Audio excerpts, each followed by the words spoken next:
The entire history of the NFL in 5 minutes or less. In the beginning. In 1899, the American Professional Football League was created.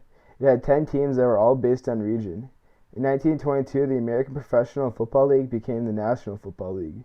The NFL started with 8 teams: the Giants, Cardinals, Packers, Redskins, Eagles, Steelers, Lions, and Bears. However, in this time period, college football dominated the market, and many players didn't even want to go into the NFL. The first ever pick never even signed with his team. Football itself was primarily a running game with either lots of defense or almost zero defense. There was even a game that ended in a 0-0 tie. In this era, it was not uncommon for players to play both sides of the field. The Twilight Zone. If I told you there was an era of NFL history where the Browns had a Hall of Fame quarterback and won championships, well, you'd think I'm lying, but I'm not. That's the kind of crazy things that happened throughout this era. The biggest rivalry ever in sports history happened between the NFL and AFL while they were trying to battle for league supremacy. We're going to the Super Bowl. The most monumental sporting event in the history of the world was created in 1966 when the NFL and AFL agreed to have a game between each of their league's champions. And the first Super Bowl was won when the NFL's Green Bay Packers beat the Kansas City Chiefs 35-10.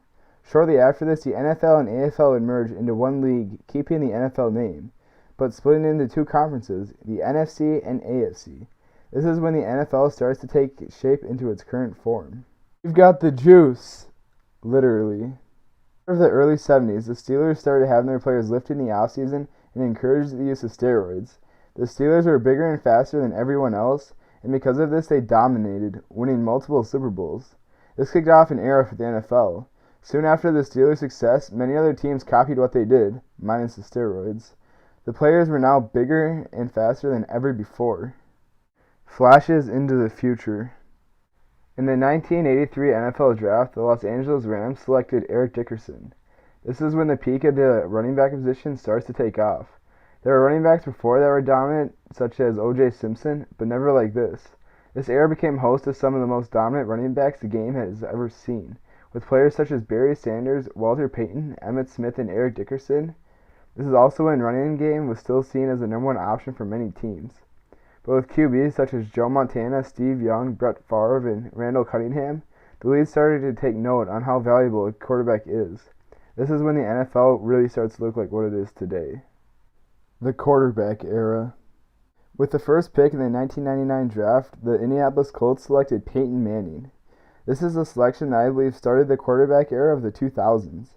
There was an insane amount of QB talent during this time. And here's a list of the franchise QBs that played throughout this era. Peyton Manning, Tom Brady, Philip Rivers, Drew Brees, Donovan McNabb, Eli Manning, Carson Palmer, Tony Romo, Brett Favre, Aaron Rodgers, Ben Roethlisberger, Kurt Warner, Matt Hasselbeck, Jay Cutler, and Alex Smith.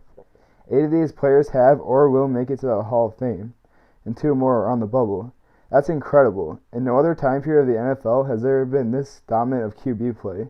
In fact, before this time period, only 24 quarterbacks had made it to the Hall of Fame. Throughout this time period, only 4 quarterbacks that were not listed had won the Super Bowl. And it is because of this era that running backs started to fall in the draft. You had to be a once-in-a-generation player to be taken, such as Adrian Peterson or Ezekiel Elliott. Quarterbacks win games, coaching wins championships. In 2015, the Denver Broncos were able to carry the shell of Peyton Manning to a Super Bowl, with a team that was built around a great defense and an amazing head coach. In 2017, the Eagles, with Nick Foles and Doug Peterson, used the same formula to get them their first Super Bowl in their history. In this past season alone, the 3 of the top 4 teams remaining had subpar quarterbacks, but they all had great defenses and they were very well coached.